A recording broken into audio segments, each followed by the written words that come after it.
দেবা পুলিশকে বলে ঝিলিককে যেন থানায় নিয়ে যাওয়া না হয়, কিন্তু পুলিশ কোনো কথা না শুনে ঝিলিককে নিয়ে সেখান থেকে চলে যায়।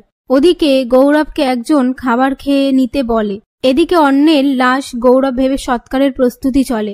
তখনই নীলিমা কাঁদতে কাঁদতে বলে, তুই আমার কোল শূন্য করে চলে গেলি, পরজন্ম বলে কিছু যদি হয়ে থাকে তুই আমার সন্তান হয়ে জন্মাবি। ওদিকে একজন গুন্ডা লোক গৌরবকে বলে, তোর বউ তো চুরির দায়ে জেলে গেছে, ও আজকে 2টো তকমা পেয়েছে, 1 চুরির তকমা আর 2 বিধবা।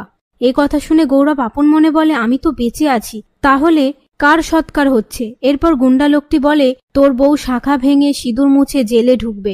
তখনই গৌরব তাকে ল্যাং মেরে নিচে ফেলে দেয়। অন্যদিকে ম্যাজিশিয়ান মিস্টার লাহিড়িকে বলে, এবার আমাদের ঝিলিককে শেষ করতে হবে। ওদিকে গৌরব গুন্ডা লোকটিকে মারধর করে।